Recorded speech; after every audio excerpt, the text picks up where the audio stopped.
Hello, everyone. Welcome to Molehill Mountain, episode 208. Andrew Eisen here to regale you with my ceaseless complaints about every annoying thing in the video game industry. So, let us begin talking about Ubisoft. Ubisoft, would you, if you're not going to do good things, would you just stop doing things? Because I'm tired of talking about you. I'm tired of talking about a company that for years has willfully harbored and protected sexual predators and abusers. I don't want to keep talking about that. But you're so newsworthy. I mean, it would be great if, one of these weeks it was like Yves Jumeau, or however his name is pronounced, resigns and fires all of the upper management and actually do something to counter abuse and predators. That would be nice. I don't think that's going to happen, though. So, anyway, hey, you remember their game, Immortals Phoenix Rising? And Phoenix is not spelled Phoenix, it's spelled Fenyx, which honestly makes me want to punch the title. I mean, that's a pretty bad title when you want to punch the title. But that's a very punchable title when you spell Phoenix Fenyx. Anyway, the game used to be called Gods and Monsters, which, in my extraordinarily humble yet inerrant opinion, is a much better title. Gods and Monsters. Well, came out this week that at least one of the reasons that for the name change, changing it from Gods and Monsters to Immortals Phoenix Rising, is because Monster Energy Drink said, hey, hey, your title has the word monster in it. We own the trademark for Monster Energy. That has the word monster in it. That means we have the exclusive usage rights of the word monster in any phrasing, in any context, in any business. So they filed a trademark dispute against Ubisoft some time ago. Now, Ubisoft says that it changed the name not because Monster Energy was being stupid, was pulling a ZeniMax. You remember ZeniMax, the company that owns Bethesda? Back in the day, Mojang was doing a little card game called Scrolls, and ZeniMax filed a trademark dispute against them because they own the trademark for The Elder Scrolls, and The Elder Scrolls contains the word scrolls, and these dipshits seem to think that just because they have a phrase trademarked, they have exclusive rights to every individual word in that phrase, which is not how that works at all. And they know that, but they also know that they're a big company and that smaller companies are generally just not going to take the time and effort and expense to fight that in court. Back when I was writing for Game Politics, I spoke to a couple trademark lawyers, and they all told me that, yeah, it's dumb, yeah, it's BS. Yes, all of these companies that are receiving the complaints would almost certainly prevail in court if they wanted to. It's just easier to change the name rather than taking the time and expense to fight it in court. And companies like ZeniMax and Monster Energy know this, and they're counting on it because they're crappy little scumsickles. That's right, Bethesda or ZeniMax and Monster Energy. I called you a crappy little scumsicle. What? Bring it. So, Ubisoft says, "Oh no, it wasn't the trademark complaint that made us change the name from a good name to a bad name. We changed it from a good name to a bad name just out of a pure creative decision on our part."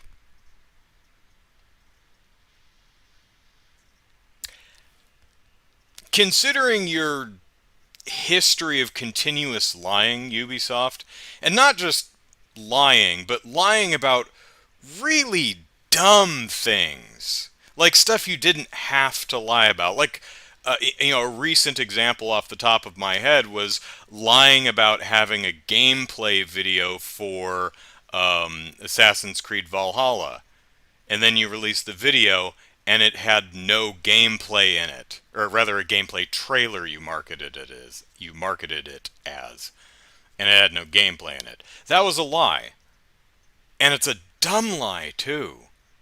So you will excuse me if I don't believe for a damn minute that you changed the name, not because of Monster Energy, filing a trademark dispute, but because you said, you know what?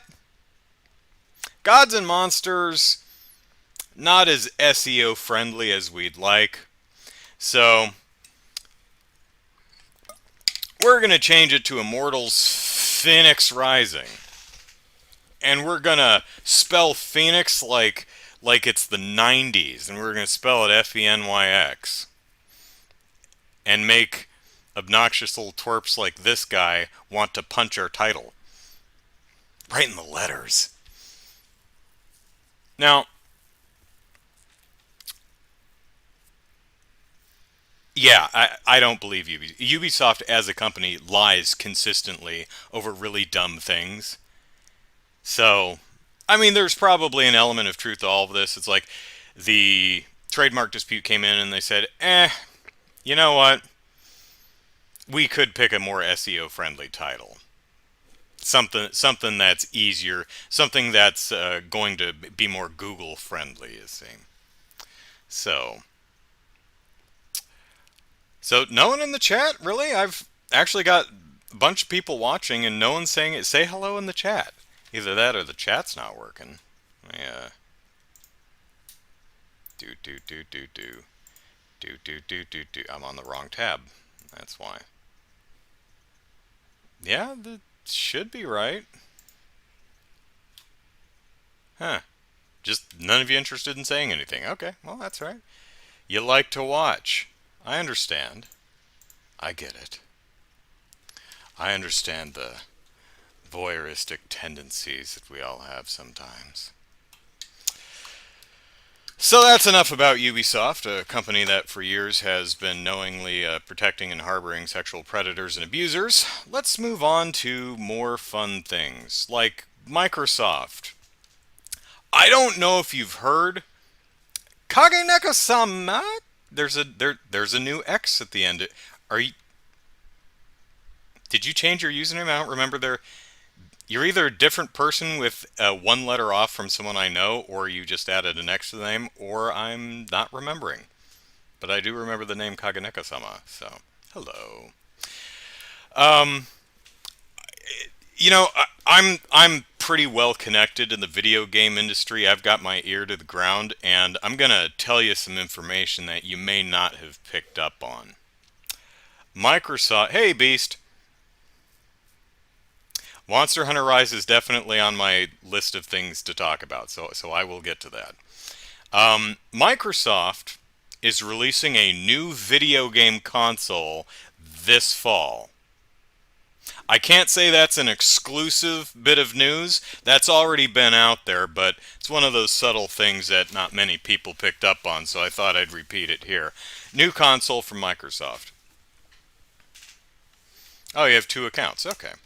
Well, welcome. Haven't seen your name in a while, so good to see you again. So, Microsoft, the Xbox Series X and S are coming out November 10th for $500 and $300 respectively. Lindy Lee, hey, how you doing?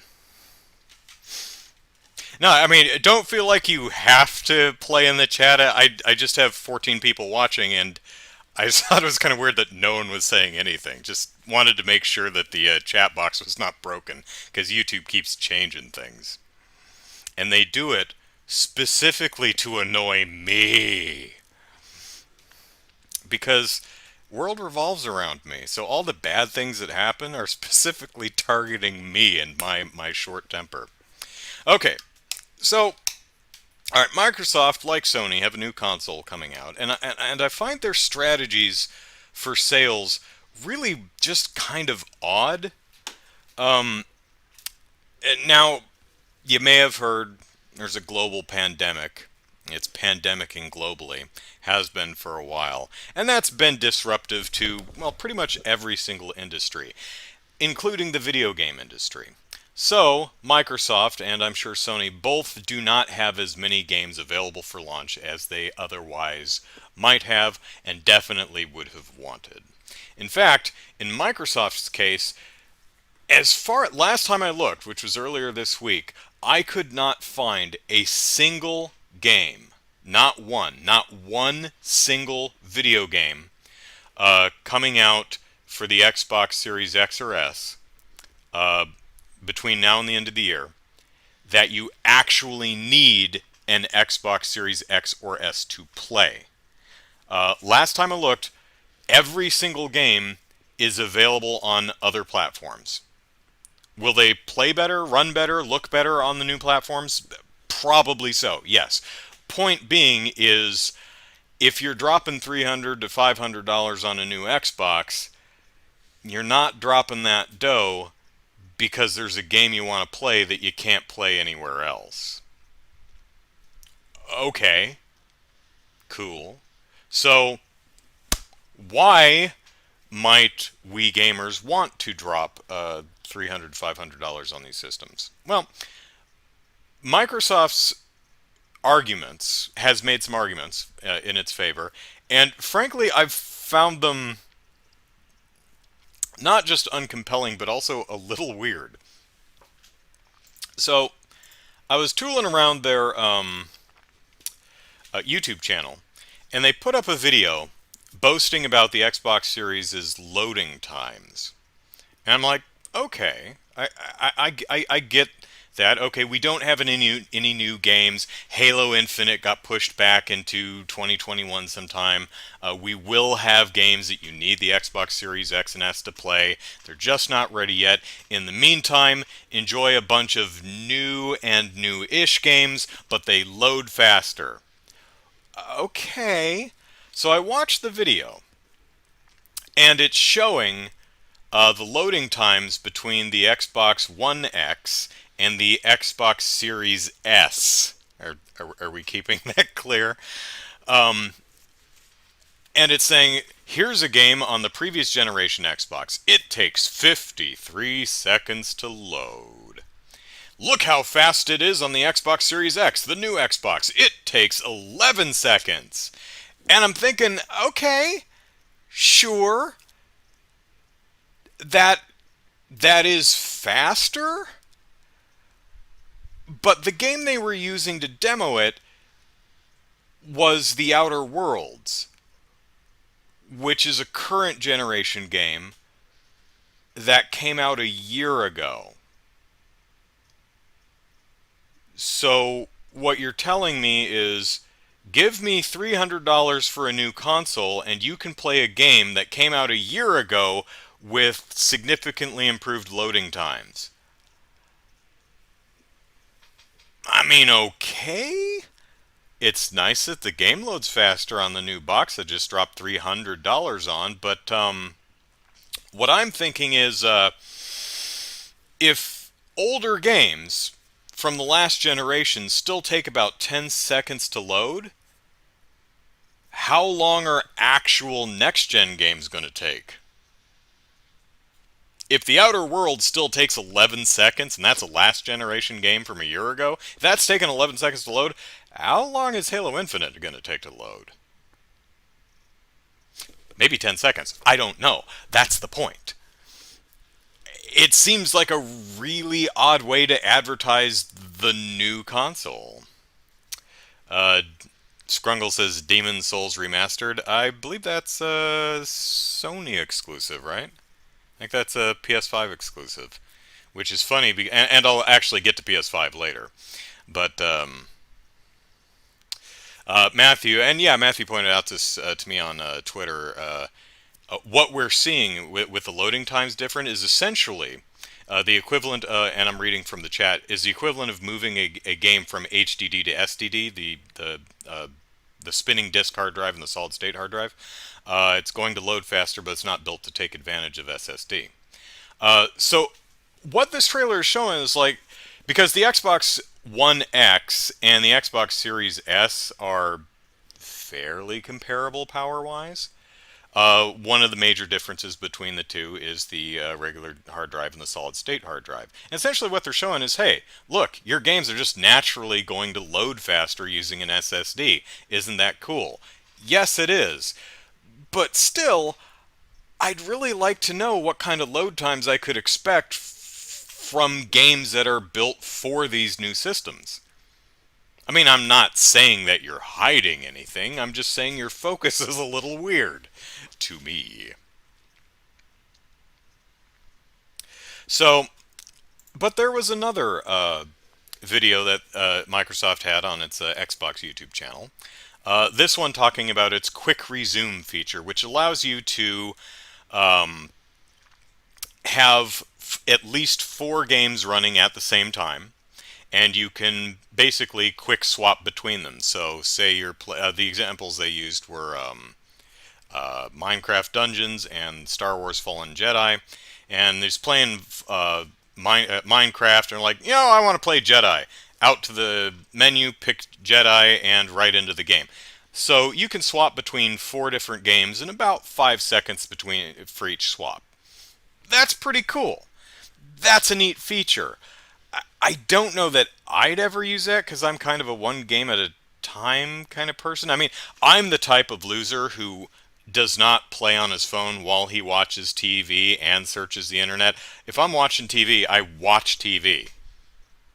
I don't watch TV and listen to a podcast and search Twitter on my phone. Yeah, I know a lot of people do that.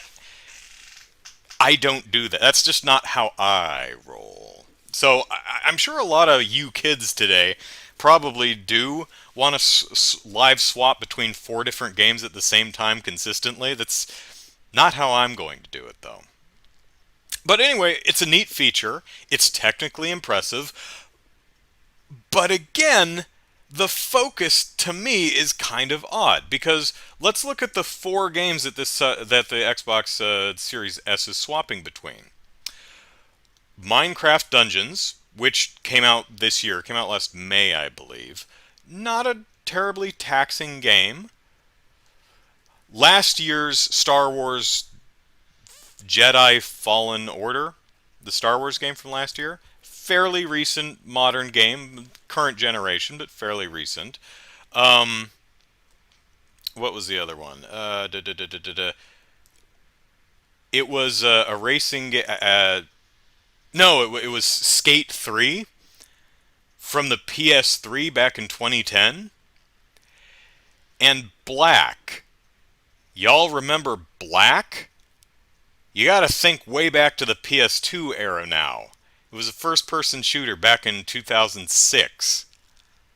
So, the Xbox Series S can easily switch between a recent Minecraft game, last year's Star Wars game, a 2010 PS3 game, and a 2006 PS2 game. Which, okay, neat, but now I'm starting to wonder what the limit on this is. Can I switch between 4 different Halo Infinite level games? Or just 2? Can I switch between even 2? Is it constrained by... what exactly are the constraints that limit how many games you can swap between at the same time? Because if you can only swap between 2 next-gen games, or if you can't switch between it's like 1 next-gen game and up to 3 last-gen games. Again, I don't know, and that's my point. Is Microsoft, to my interests anyway, is focusing on the wrong damn things. But then again, currently, there's just almost no next-gen games developed specifically for the next gen. There's a couple games that'll run on the next gen and are enhanced for next gen, but nothing really specific Xbox-wise for What was I saying for Xbox? So, uh, wait and see, I guess. Let's see what's the chat going. Kaganeko-sama says PC gamers get SSD usually for around that cost if it's a good one. Yeah, both the Xbox and Sony consoles will have SSDs. Um, I forget what the sizes are. I think the Series S is 500 gigs, which is a little small.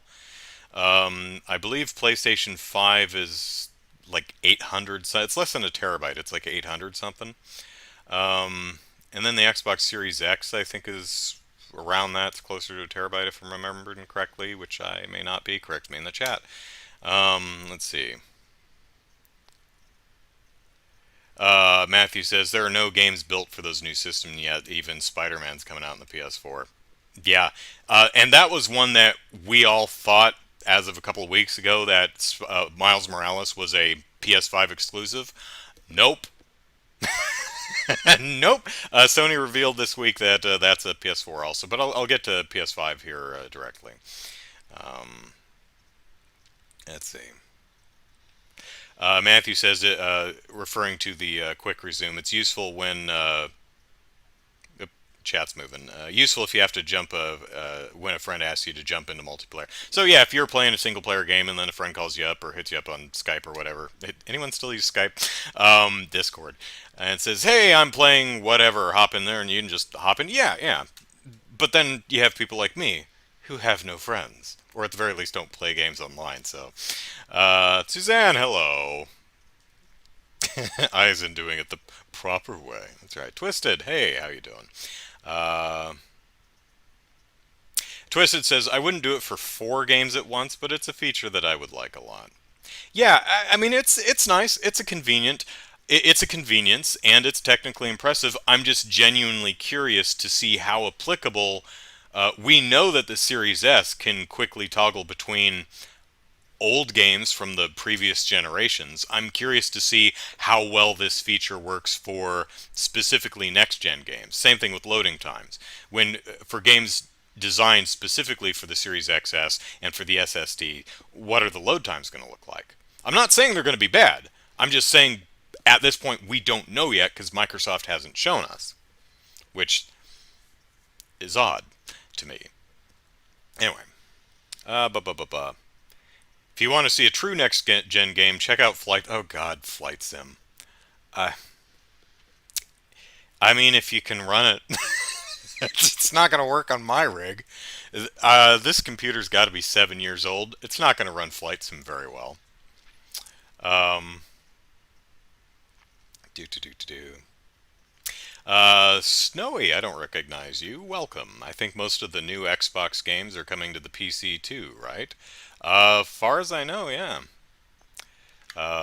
Most of them are. Yeah, there might be a couple that aren't, but none of the ones that I can't think of any that are on the Xbox, but not also the PC. Bum, bum, bum, bum, bum. Just Twisted says, I hope people aren't using Skype. Yeah, Skype was always terrible. I'm very glad my company moved off of Skype. We use mostly Microsoft Teams now, which is also kind of a pain in the butt, but it's better than Skype. You ever laugh when you get usually an older person's email address and it's like, at AOL.com? And you're like, whoa, really? Uh,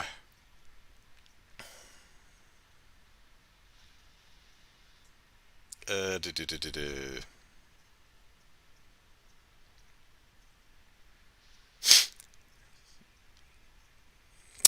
Quick resume is a RAM dumped SSD. The only restriction is storage space. Oh, is that how it works? Okay. So, for those of you who are wondering, apparently the quick swap feature, which there's a bunch of ways to do it, but according to Matthew, what they're doing is the game you're playing exists in your current volatile system memory, so it can play with it. Apparently, what it's doing is it's just copying all of that and throwing it onto the hard drive, and then bringing it back later. So as long as you have the space to put it on your hard drive, you should be able to swap between as many games as you want. It just really depends on how quickly it can pull it off of the hard drive and throw it into system RAM. So Chaos has just found this podcast is now available on Amazon Music. Listening to Andrew at half speed makes him sound very drunk. Yeah, I heard that from you earlier today. That I did not. I know this podcast is on iTunes. I was not aware it was on Amazon Music. That may be this podcast hosted on KNGI, so maybe that's a new thing with them. I don't know, but fine. Anthony Birch is working on the newest God of War. Uh, good, good, good old Anthony. Okay, and people are losing their minds. I, who's Anthony Birch? I don't know who that is. So are they losing their minds and like, oh my God, Anthony Birch, that's amazing, wee? Or is that no, not Anthony? Anthony has terrible writing. Oh, well, maybe he's had a lot of practice and got a lot better. I have no idea who that is or what his writing career is. So I'm also not particularly concerned because I've was not under the impression that writing was God of War's strong suit. Maybe in the most recent title, but we'll see. He's the guy from Gearbox who worked on Borderlands 2, a game I haven't played, so I don't know. He promptly grew a massive ego and pooped on a lot of people in the gaming industry and then, lost his job. Oh, well, hopefully since he's getting rehired, hopefully he's turned over a new leaf and seen the error of his ways and apologized to the people he mistreated, and everything's happy. All right, let's move on from Microsoft to the PlayStation 5. So, PlayStation 5 had another PlayStation 5 event. Sony had a Nintendo Direct this week, and it showed some PlayStation 5 stuff. So let's go over it because that's fun. So the first thing that Sony shows is a little title card that says the following content is captured on PC emulating the PS5 experience. And my first thought was, oh no Sony, no, that's strike one. What that says, I appreciate the transparency, but essentially what you have just said is everything you see, you can't trust. It's not necessarily accurate to what you will eventually be playing. That wouldn't be as much of a problem, except the console's coming out in less than 2 months. If this is a game that's coming out at launch or in the launch window, it should not be running on a PC. It should be running on actual PS5 hardware. But this was just for the first game, Final Fantasy 16. I have it written down in front of me. I don't know why I had to pull it out of memory. It's written right there. That was the only one that was apparently shown on a PC emulating PS5. As the game is probably a little ways off. I was pretty happy with the Final Fantasy 16 trailer because even though it was, a lot of it's pre-rendered, it's running on not actual PS5 hardware, it's more this is what we expect and are hoping the experience to look like. They did actually put gameplay in it, and that was nice. Less nice is that I this is a personal subjective opinion, but I found the design and aesthetic just completely uninteresting, and the narrative as relayed in the trailer wasn't hooking me. But your mileage may vary, especially probably directly proportionally to how big of a Final Fantasy fan you are.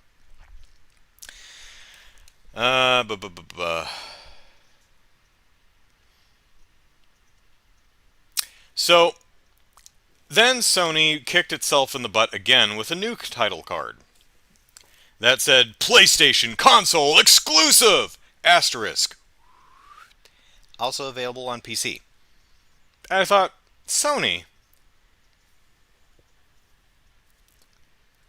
it's not exclusive to your console if it's also available on PC. That's not what that means. But thinking about it again, I think what they mean is not a PlayStation console exclusive. I think what they mean is a PlayStation console exclusive. In other words, it's not exclusive to the PlayStation console, it's exclusive to the only console you can find it on is the PlayStation one. You won't find it on the Microsoft or Nintendo consoles. So I'm guessing that's what they're going for there, but I did find that pretty funny. Exclusive, except it's on this other platform. Again, hey, thanks for the transparency. So, then they had another title card that said, all cinematic and gameplay footage you're about to see from this point forward in the show has been captured on a PlayStation 5 system. Or on PlayStation 5 systems, not the same one. So, Chaos says visually Final Fantasy 16 looked boring. Yeah, I agree. It just looked kind of... I mean, it looked fine. I mean, technically it looked okay, but I just... yeah, boring, uninteresting, uninspired. It was just, none of the location... It was just kind of flat, all the characters were just blah. I mean, the costuming was your typical Square Enix over-designed Final Fantasy costuming, but it wasn't particularly interesting to look at, wasn't particularly colorful, didn't really seem to have any unique or personally identifiable style. It was just kind of blah to me. But, game's in development. We'll see what happens to it.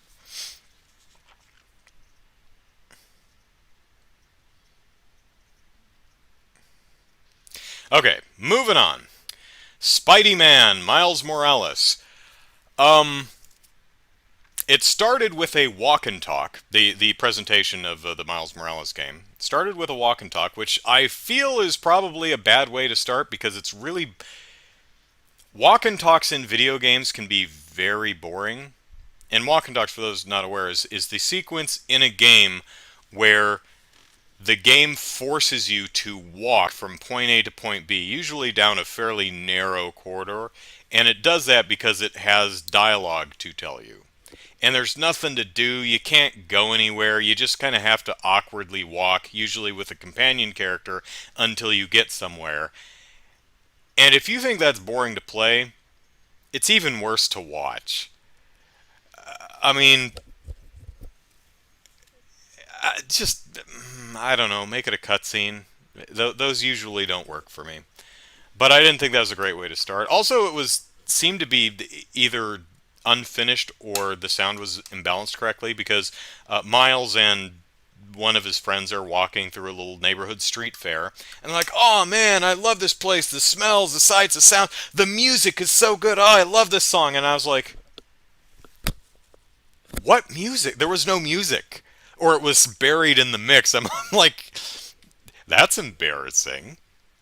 But so they get to a bridge sequence because superhero video games need to have bridge sequences now. And it looks like Spider-Man. It when it lets you play. I mean, the points where it is a beat 'em up look like good old Spidey-Man gameplay. Looks fun. It looks like it hijacks you way too much with scripted events and quick time events. Most of it looks like a movie rather than actual playable thing, but that's probably just for the benefit of big flashy Nintendo Direct type of presentation. So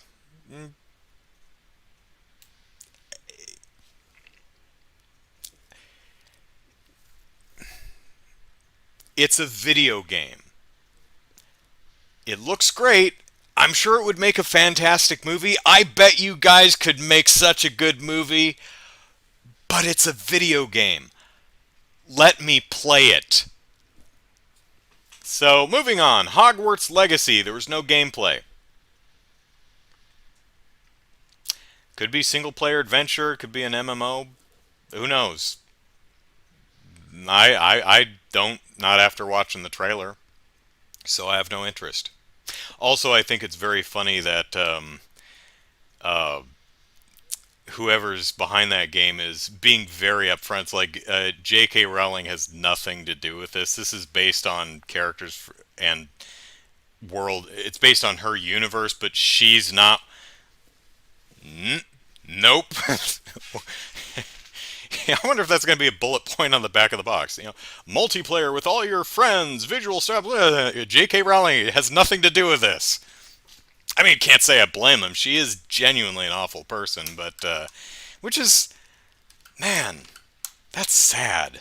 Because a lot of kids, grew up with the Harry Potter books, and how crushing and disillusioning is it to grow up loving a particular piece of work and then finding out that the person who wrote it is just a deplorable piece of poop. That's demoralizing, and it's frankly very common these days, and that's sad. I'm sure we all have probably more than one example of someone that we, at least whose work we used to admire, and then we found out, wow, this person really sucks as a human being. Now that's always going to be in the back of my mind when I read their book or listen to their music or play their game or watch their movies or whatever. Bum. So, dee dee dee dee dee. Have I played Spider-Man for the PS4? I have not. Not because I have anything against it. I just never got around to it, but maybe I'll pick up the deluxe version of Miles Morales, which includes the original Spidey-Man game with all of the DLC. Um, when it drops in price, I'm not paying 70, $80 for it, whatever it is, but maybe at some point. I mean, it looks fun. Looks a little bit too open worldy for my taste, but it looks fun. So we'll see. Call of Duty Black Ops Cold War or COD Blops KWA. It looks nice. I like that it has personality and a sense of humor. I mean a very gory and immature sense of humor. Stuffing a grenade down someone's pants, kicking them to the side, and then shooting them to watch them blow up. Stabbing someone in the side of the head and then shooting them in the face. I mean, that's like, oh, but and it would, um, I'd be interested in seeing a less scripted sequence than what they showed, but it looked nice at least. So if you like COD Blops, you'll probably like this COD Blops too. What are we talking about in the chat?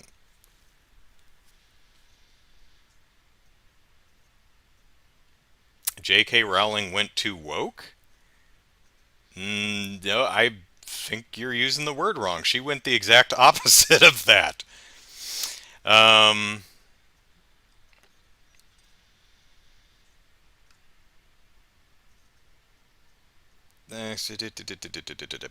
so let's see what's next. Resident Evil Village, no gameplay.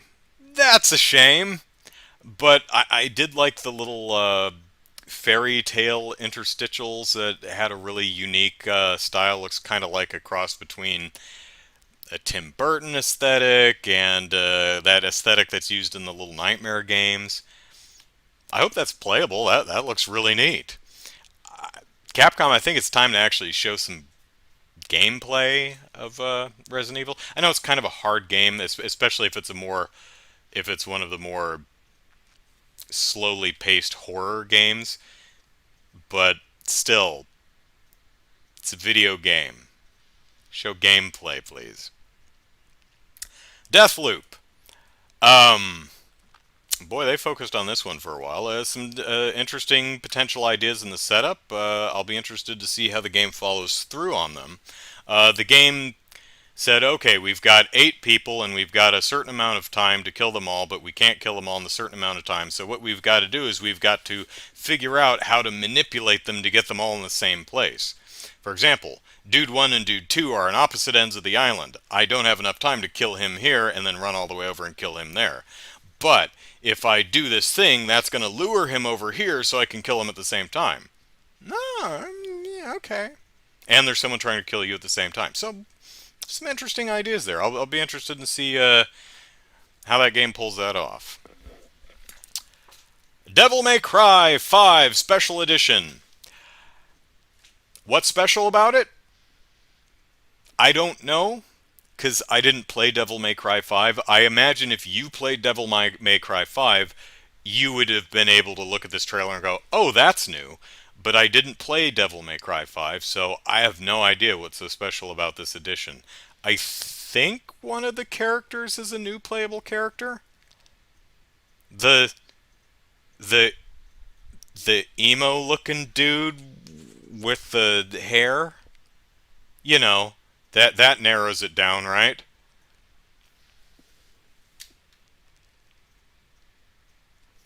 You know, the really gruff take no crap from anyone guy, that one. Am I narrowing down which character I'm referring to? I, I don't know. So, but hey, especially I played the demo for Devil May Cry 5 and I hated it. So I doubt the game is bad. I'd probably even like the game maybe if I played it. I think it was just a really bad demo. I don't even remember why I disliked it, but anyway.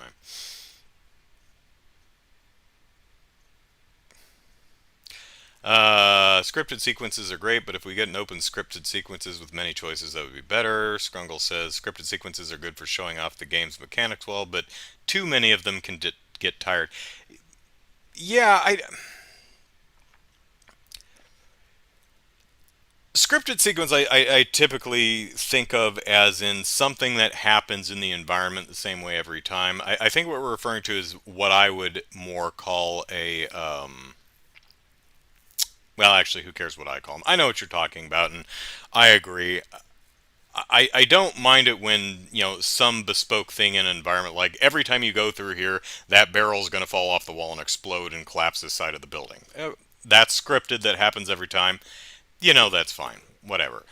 But the bridge sequence in Spider-Man Miles Morales, or Miles Morales Spider-Man, whatever it's called, it looks like that plays out exactly the same way every single time from every single angle, because it's essentially just a movie that's interrupted with you punching a few dudes occasionally.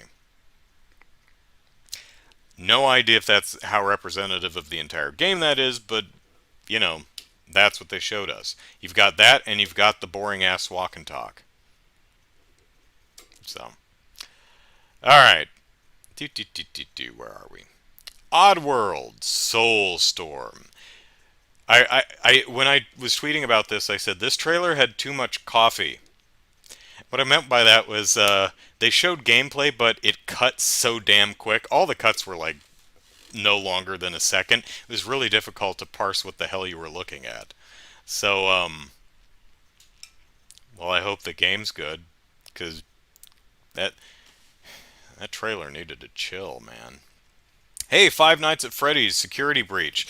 At the beginning of that trailer, I was thinking to myself, what is this, like a big budget Five Nights at Freddy's game? And yeah, that's exactly what it is. But no gameplay, so maybe it's not very high budget. It's just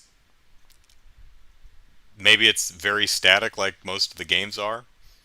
And what we saw was not really right. You don't get to wander around a big area. It's just pretty. Who knows? They didn't show anything, so I just can't drum up interest if you don't show me what a game is or how it plays. I mean, I have some general expectations of how it might play because of the branding, but I imagine something will jump out and go, at some point. Ah, Scrungle says it's special edition because you can play as Virgil. Virgil, a very distinct character. gruff-looking dude, as opposed to the other three gruff-looking dudes. I'm sure he's very distinct. I haven't played the game, so I don't know what the difference between the characters are. Let's see, Virgil. Isn't he Dante's brother or something like that? I don't know. Oh yeah, they added ray tracing to DMC5. Yeah, so it'll get a visual overhaul too. What do I think of the price increase for games going from 60 to 70? Um, I don't care because I won't pay 60 for a game, so you can raise it to 70. Hell, raise it to 100. I don't care. Um, I This day and age, it's probably best practice to not buy games at launch because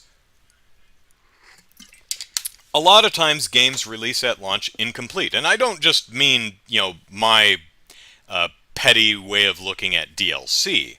Like, you have DLC coming 6 months later? Well, then I'll just wait until the entire game is available. No, I'm talking about games literally come out and they're broken or content incomplete. So if you buy them day one, sometimes you can't play them yet because they're missing features or missing significant content or are broken in some way. Um, Sometimes they change things a couple weeks after launch in bad ways. Like they'll release a game, wait a couple of weeks, and then they'll say, all right, now put all the exploitative, consumer unfriendly microtransaction and loot box crap in the game. That's a good way to get around the ESRB or any content warnings. And none of the reviews mentioned this crap because it wasn't there at launch. So there are a lot of good reasons not to buy games at launch. $70 asking price is, to me, just another reason not to get a game at launch. I didn't need another reason personally, but hey, thanks. Um, yeah, $70. Yeah, the thing that actually bothers me more than that is the price of controllers. I mean, I think the Joy-Con controllers, both of them together, are 70 or $80. That's obnoxious. A controller should not cost more than the damn video game. It, I mean, you can just pare back on the technology and I just need sticks and buttons.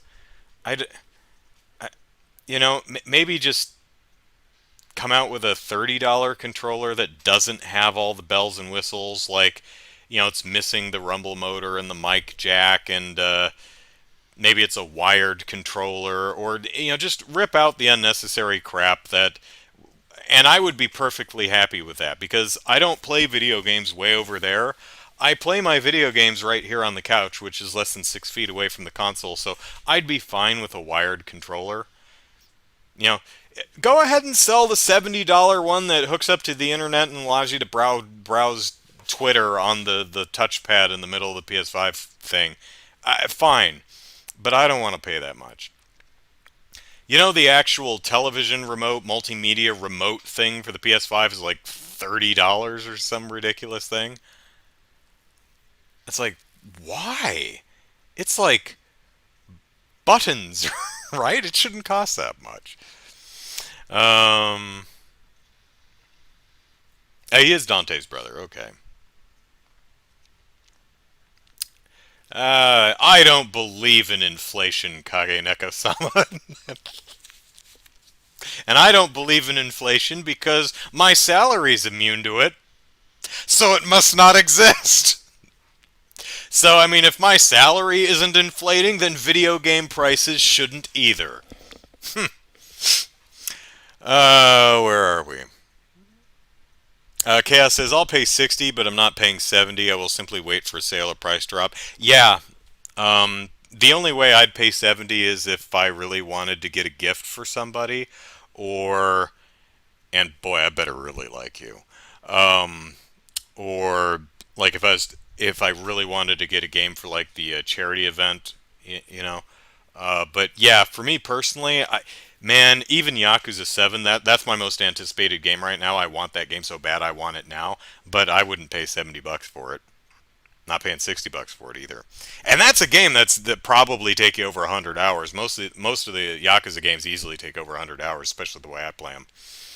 But I just personally don't pay that much for video games.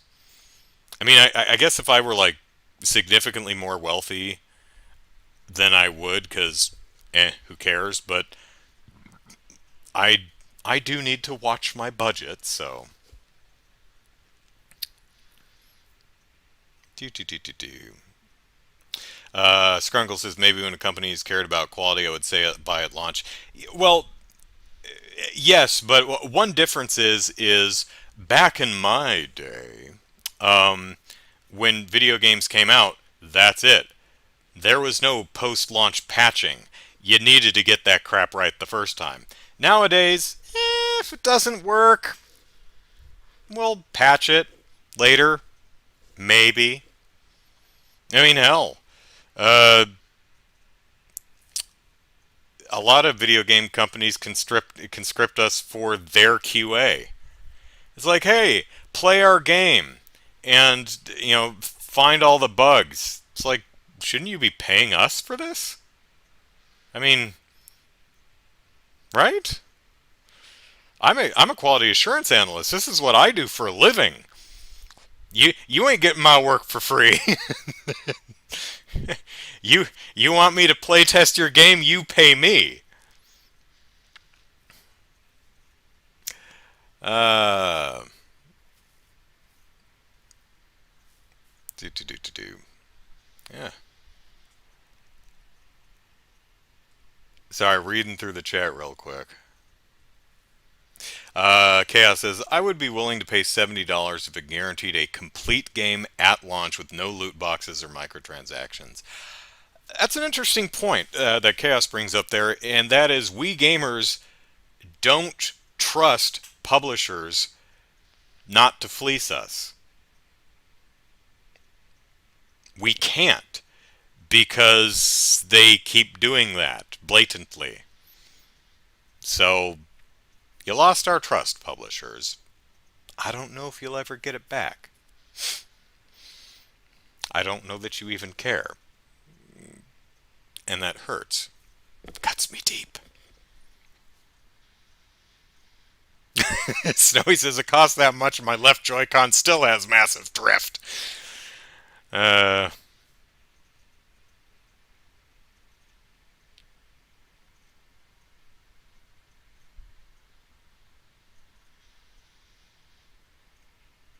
Yeah, just release a game that isn't riddled with bugs. It's like, oh, we've got bugs. Well, then don't release it yet. It's not done yet. I mean, can you imagine that if this analogy is not going to work at all, but like if you were at a restaurant, remember those when we could go to those, and the cook takes you order a meatloaf or whatever, and your cook takes your meatloaf out of the oven and it's not cooked through yet, and instead of putting it back in the oven and it's done, they just, plop it on the table. Now, I don't know where to go with this analogy for patches, but I don't know. Maybe they bring a hot plate out to the table and just say, here, put it on this and it'll cook through eventually. That would be terrible. People would get sick. People could die. You see, in this analogy video game industry, if you release unfinished broken games, you're putting our very lives at risk.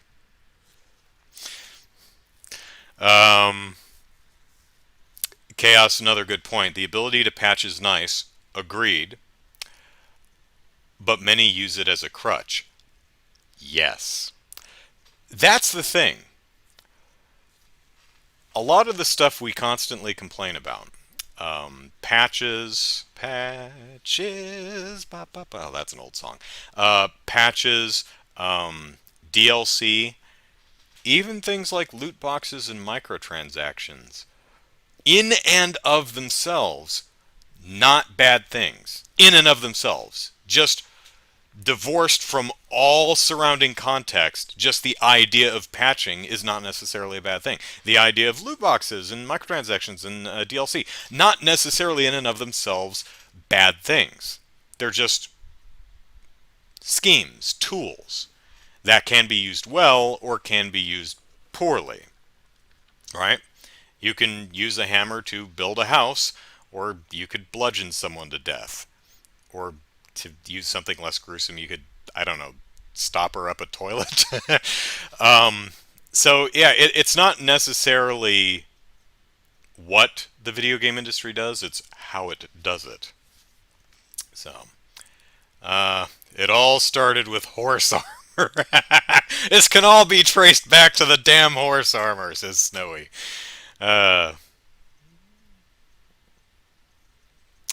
all right, let's see. We're talking about Sony, Oddworld, Five Nights at Freddy's, Demon Souls. I felt it looks pretty.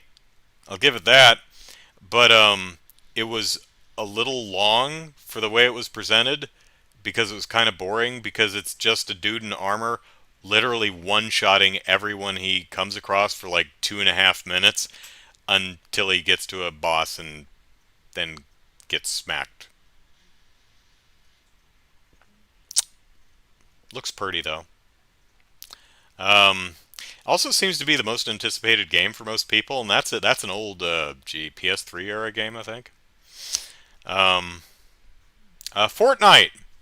It's Fortnite. If you care, you care. If you don't, you don't. And I think whoever edited together this presentation knew that because that trailer is like 20 seconds long. It's like, we've got Fortnite. We're not going to waste any more of your time. We've got Fortnite. Huh. Yeah, I respect that.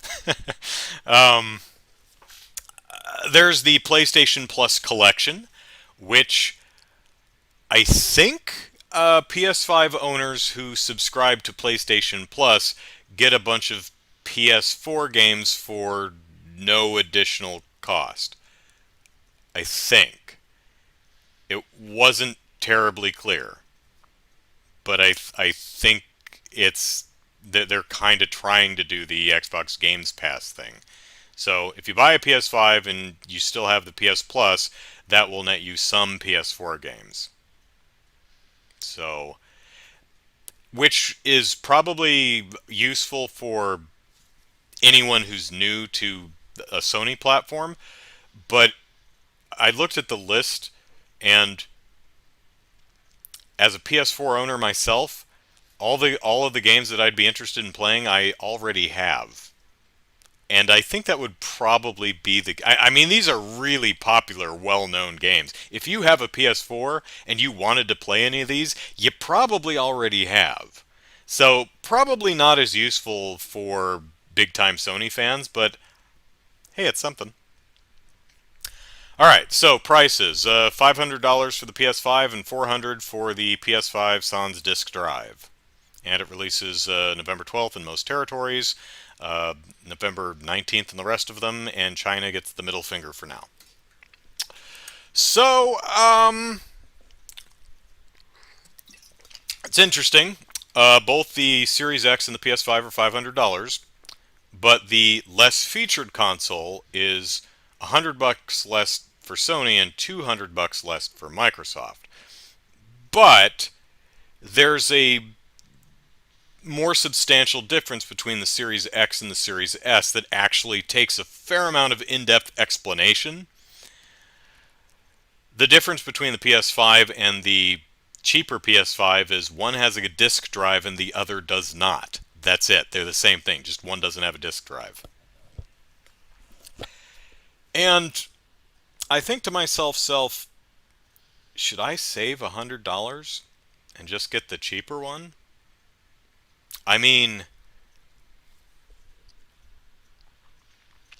it's probably going to rip the entire contents of the disk off of the disk and store it in memory anyway, right? Like, you have a 100 gig Blu-ray or whatever it is, you put it in your PS5 and it says, go make a sandwich or something, and then go to the park, and then maybe do your taxes, because we're going to install all this game on your hard drive. And if that's the case, maybe I may as well go all digital. On the other hand, I really like shelves full of stuff. I like being able to look at my shelves and seeing my games. So,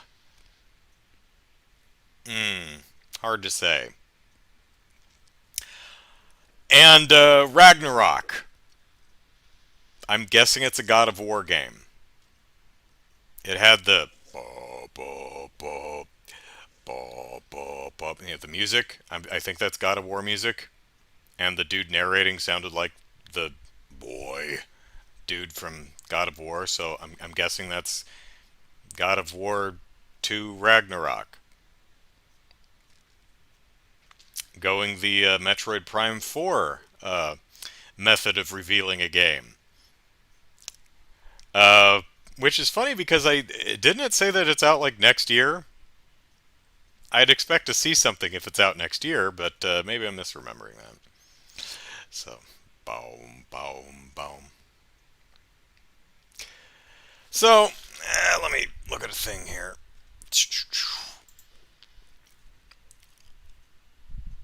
Bum bum bum. Ba-da-ba-da-ba-da. Where did I put it? I put it somewhere. Okay, so far as I've seen, Sony kind of botched like everything. Like some things it said turned out not to be true, and then it corrected them. And then it corrected the correction, and no one knew what the hell was going on. Like they said, "Hey, pre-orders are tomorrow." No, pre-orders are today. No, you can't have pre-orders. It's like what? Spider-Man is exclusive. No, no, it's also on the PS4. Sorry.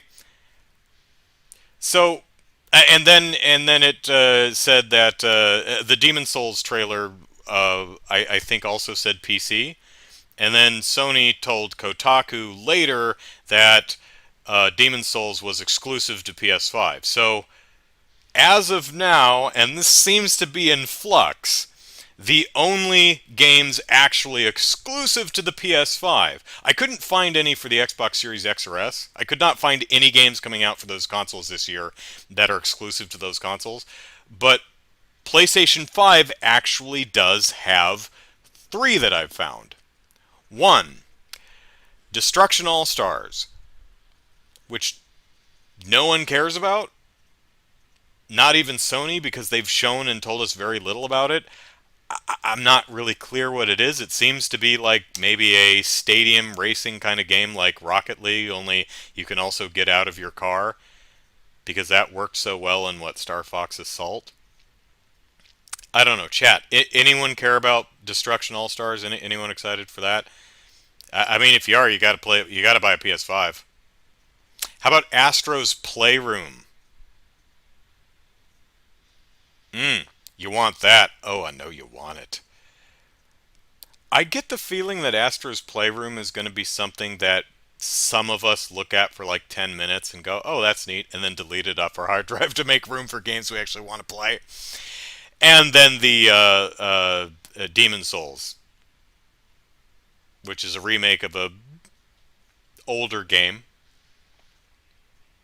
Looks good though. So, Microsoft, you don't need our new console to play any of the games coming out this winter.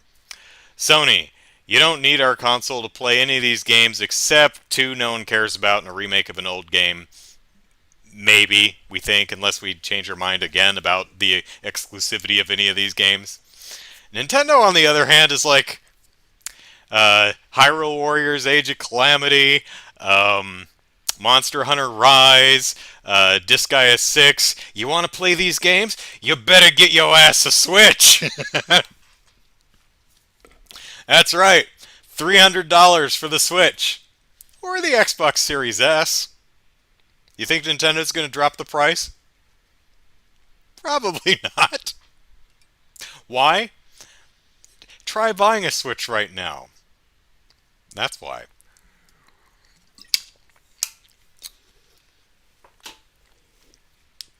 Hello chat. What are you doing?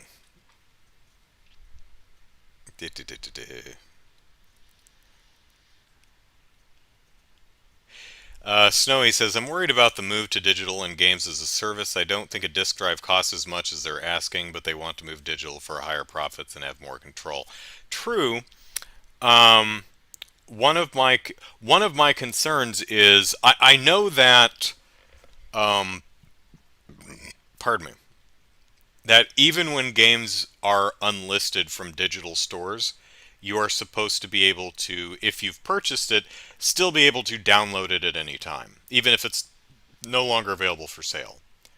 Should be able to. Thing is, I don't trust Sony and other publishers, Nintendo or anyone, to always have that available. What if in 20 years I'm like, you know what, I'd like to play Gravity Rush again. I'll just re-download that. Oh, it's not available anymore, even to re-download. Crap, guess I should have kept that on my hard drive. That's the nice thing about discs is I don't have to rely on another company continuing to host and allowing me to download the game that I already bought. On the other hand, I've seen some games that you may have bought the disc, but you still need to connect to the internet and download the rest of the damn game. So, seen that before too. So, yeah, it's a concern. Really, honestly, a lot of what it comes down to is I like my shelves of stuff. They make me happy. Um, Chaos says can't independently verify, but I heard the early pre-orders was Walmart's fault. Oh God, it's always Walmart. I forget what it's called, but I actually made a video a little while ago, probably 2 years ago, making fun of Walmart for that. Let me see if I can find it real quick. Thank you. It was a video I made with my sister. I thought it turned out pretty well. Uh, yeah, it's called Walmart Ruins E3. Let me doop doop doop.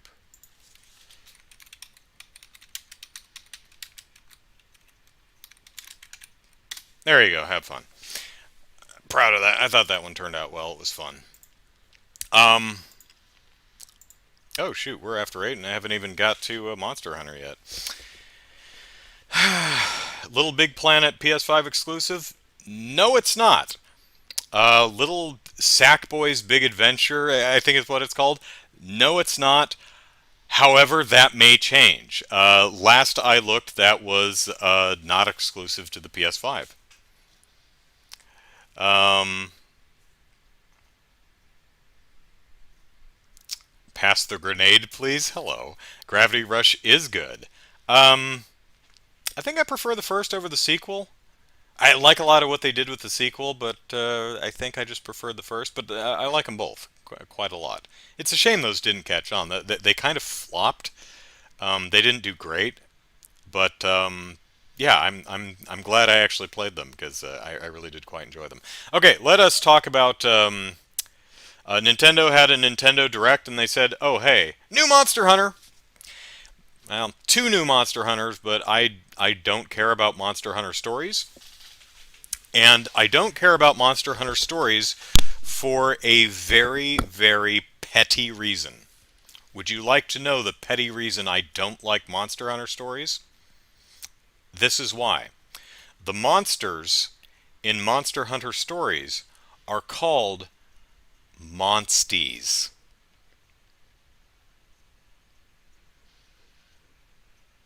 I'm out.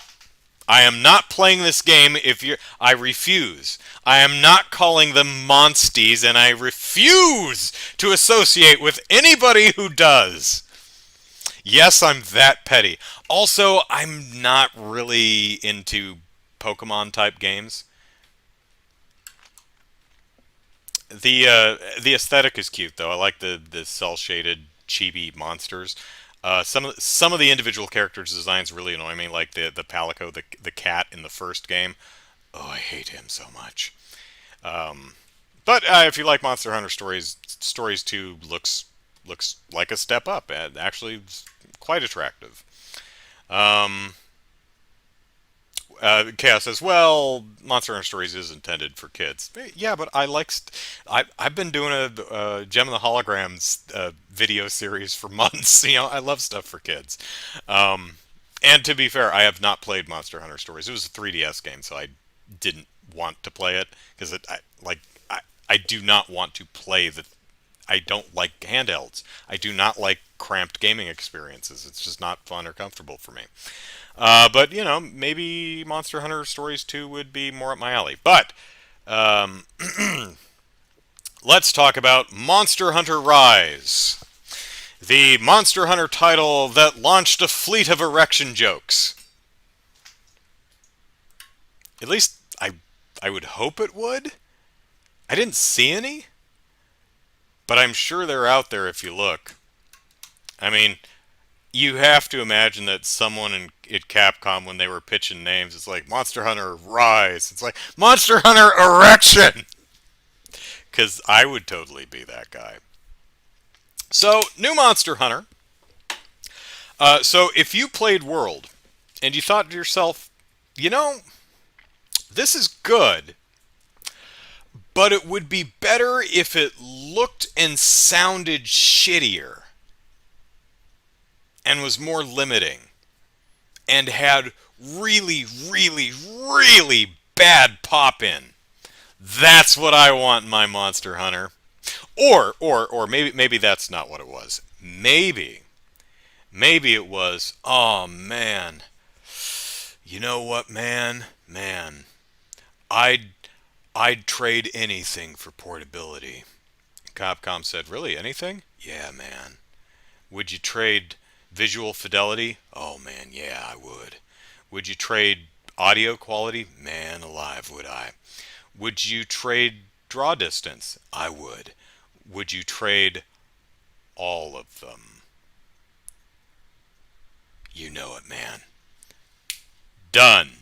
And so we have Monster Hunter Rise, a game that when it comes out will be 2 generations behind its contemporaries, but will probably still be a lot of fun, and I'll probably get it, unless Monster Hunter World 2 or Monster Hunter Universe or whatever, unless the new next generation Monster Hunter is announced and scheduled for like fall of 2021.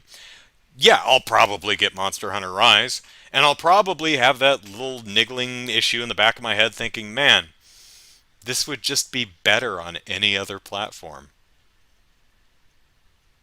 And you might say, but at least it's portable. I'll say, yeah, but I'm not going to play it portably because I it's already a worse experience because it's on the Switch. Now I undock it, and it's even worse. I but I guess I could play it outside. Even Super Mario 3D Alt. Oh, Nintendo, you're putting adverts on the wake up screen now. How long's that been a thing? I haven't pulled this thing out of the dock in a while. But still, Monster Hunter Rise looks nice. I really like the Japanese aesthetic that it has going for a lot of the monster design and the town design and the armors. Um, I really the monsters are still really well designed and just have some amazing animations. I mean, check out the not just their individual locomoting and fighting animations. Look at the turf war they show between the big platypus kappa thing and the Azeroth, the honey badger. Look at the turf war between those two. That's some really good animation. There's almost no visible clipping there, and you have two physically complex characters essentially hugging each other, and then one stuffs the other in his mouth, and there's not really any noticeable clipping. That's some damn good animation. So, I mean, even if the visual fidelity is bunk by modern day standards, I'm sure it's still going to be really fun, and the animation in these games is always top notch. Capcom does an amazing job with the monster animation. Um,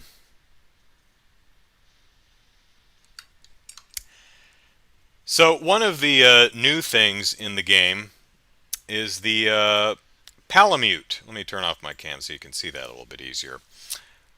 you get a doggy. And I was immediately thinking, wait a minute, is that this guy from Tales of Vesperia? um, Rapido or Repede or something like that. Looks like him. But anyway, you get a doggy. You still get palicos, the cats, but you also get a dog. So that's pretty cool. The only thing that's wrong is these are called palamutes. The cats are palicos. This is a palamute. And I'm thinking, Capcom, how could you not call them palamuts? I mean, it's right there. Come on, palamut. Well, I'm going to call it palamut, and you should too. But another defining feature of the game is it looks like they looked at Breath of the Wild and said, yes, that, except not excruciatingly slow. Because apparently your character can just run up the sides of walls. I, I don't know if the monsters are going to be able to follow you, like the big portly platypus kappa thing. Is that going to be able to scale a wall after you if you decide to run up a wall? Maybe there's probably some type of stamina restriction. You also get this weird thing called the wire bug, I think. Picture this. Imagine Ocarina of Time. And you've got Navi floating around going, hey, listen, hey, hey, hey, listen. And then you throw your hook shot at Navi and hook onto her and use her as a grapple point to swing across a canyon. Does that sound fun? Because that's essentially what the wire bug is. It's little fairy things that you attach a wire to and you just swing around and helps you swing across chasms and pull yourself across gaps and even latch onto the monster and yank yourself towards him so you can smack him in the head. That looks really fun. If this were on PC, I'm willing to bet at some point someone would mod in Navi's "Hey, hey, listen, listen," into the wire bug every time you sent that sucker out. It would make me laugh.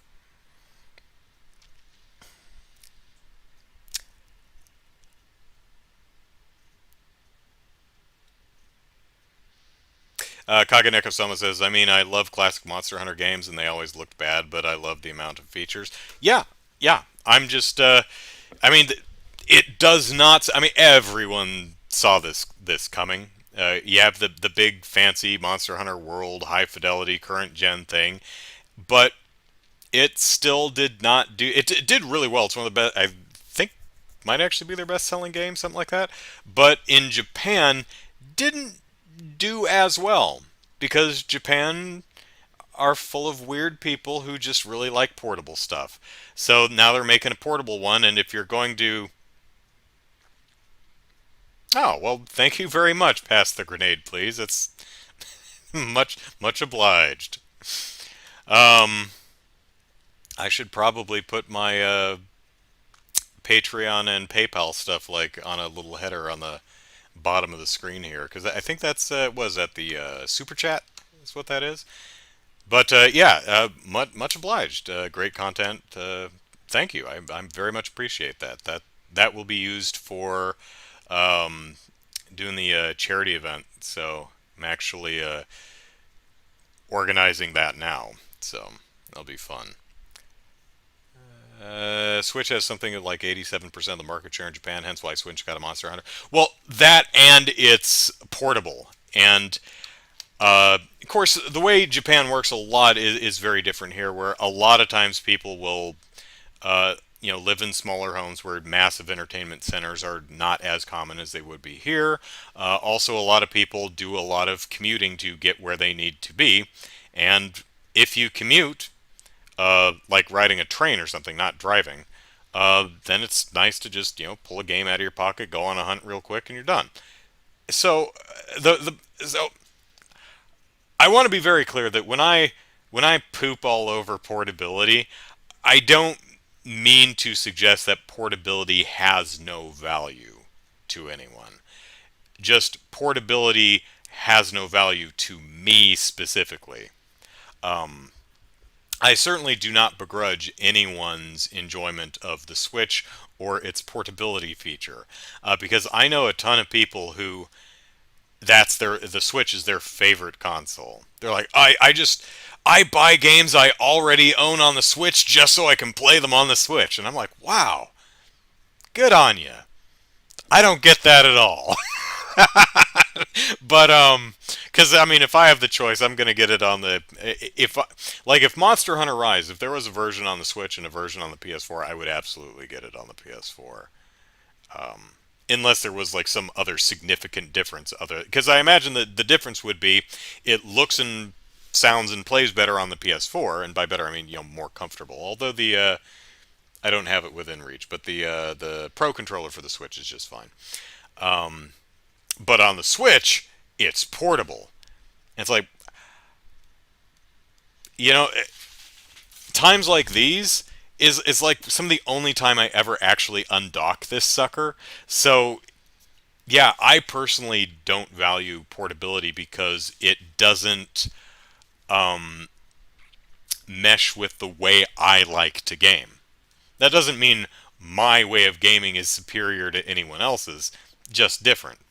And really, I just find it kind of disappointing because I'm missing out on a lot of the joy that other people. I wish I was that joyful and that excited about the Switch. I really do, because as a Nintendo fan, it's really kind of deflating to be really blasé and apathetic towards a lot of Nintendo things these days.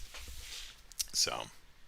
But Monster Hunter Rise looks pretty neat. Also, Generations went on sale. It's like $15 on the eShop right now. I was thinking,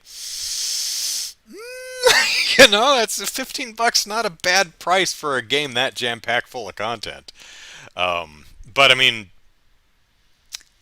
Monster Hunter World is still ongoing. It's wrapping down. The Fatalis comes in on October 1st, I think, and then that should be the end of it. And do I really need a new Monster Hunter game to tide me over for 5 months until the new Monster Hunter game comes out? Probably not. I don't know. Have to think about it. Twisted says, I had a friend buy the same game twice just to get it on the Switch, then proceed to play it for an hour. Yeah, absolutely. I know people who do that. Who are like, oh man, I have this game, I've put 100 hours into it, and then it came out on the Switch, and I bought it again. And it was just so great, because I was like lying in bed playing it on my Switch. I'm like, wow, that sounds awful. you know? It's so weird, because I hear people describing their ideal gaming scenario. And I listen, I'm like, wow, that sounds terrible to me. I wouldn't enjoy that at all. So, all right. I think that's enough for tonight. Monster Hunter, yay. Palamut, yay. I also really like the fact that I am encouraged to hear that single players can bring two companion characters with you in any combination. So you can have two Palamuts, two Palicos, or a Palamut and Palico. What that suggests to me is Monster Hunter Rise, while being a portable title and while focusing on multiplayer, will continue to be very playable for single-player gamers like myself. Also, if you're in an online four-party hunt, each character can have one companion with them. So you can have... So that's pretty neat. I like the idea of running around with my Palamut and my Palico. That sounds fun. Because at its heart, Monster Hunter is a game of dress-up. That's what all the monster fights are about. It's to get new clothes to dress yourself and your pets in. And this game gives you a doggy and a kitty. So you can dress yourself and your doggy and your kitty, and that's amazing. Oh, and Capcom, you better be able to pet your kitty and your doggy. Because you can play with the Palico in Monster Hunter World, like in the foot baths and stuff, and it's hilarious. Keep doing that. One more thing. Bit of a wish list for Monster Hunter Rise. I'm really liking I forget what the name of the town in Monster Hunter Rises, but I'm liking the characters in it. I like the design of the characters, especially I like that little kid with the heavy bowgun on her back, which is like nearly half her size. That's pretty funny. I'm really hoping that it goes a little bit into the RPG area where you get to know the characters in the town, maybe have specific quests instead of just going to the quest board and it says uh, go kill a bunch of Aptonath, dude who runs the item shop. Instead you would actually maybe get quests by talking to and interacting with the people of the town, actually get to know them. Maybe they have names other than, bowgun enthusiast or excitable hunter. If you played World, you'll see a lot of the incidental characters that run around. They don't have names like Susan or Frank or whatever. It's a bowgun enthusiast. So I kind of have a hope that Rise will do a little bit more with the characters and make the town of Kamara or wherever you are, make it feel like an actual place to live with other people that you like interacting with. It's not going to ruin the game if they don't do that, but I think it would be fun. So, um, okay, yeah, one more thing. Snowy point. Oh, I should have snagged a picture of this. Snowy points out that the Palamut has a plush in Japan. There's a deluxe edition of the game. It's like $150 or something like that. It comes with a plush Palamut, and it is adorable, and it's Japan only, and what the hell, guys? You think no one here wants the plush doggo? We want the plush blue doggo. Why do you hate us so much, Capcom? What did we do to you? So, yeah. Okay, got to get out of here. Join me tomorrow, Pacific Standard Time, noon o'clock, Pacific Standard Time. We're going to play some more Trails in the Sky. When last we left off, an orphanage burned down, and it wasn't my fault. I didn't do it, but it's possible that all the children are crispy critters now. So we'll have to. Kaganeka-sama says probably the pandemic. It could be, but really cool stuff being exclusive to one territory or another is pretty common. So, but it is probably costing. It's like, okay, we can afford to make so many of these, and it would just be too expensive to find. It'd be too expensive to make a bunch and ship them across the sea, and we don't want to take the time to find a facility overseas that can actually manufacture these. So, it's just Japan only. There's reasons for it. It's still a bummer because it's. I mean, I wouldn't pay $150 just to get a plush blue doggo, but I know a bunch of people would. And are bummed out that they can't have it, and that's a shame. Anyway, that's it for the podcast. Thanks everyone for hanging out with me. Actually had a decent crowd tonight, so hey, thanks for hanging out. Hope you enjoyed the show, and I hope you'll join me tomorrow at noon Pacific Standard Time for some Trails in the Sky RPG goodness. Hopefully the children aren't crispy critters, and if they are, again, not my fault. Okay, take care everyone. Good night.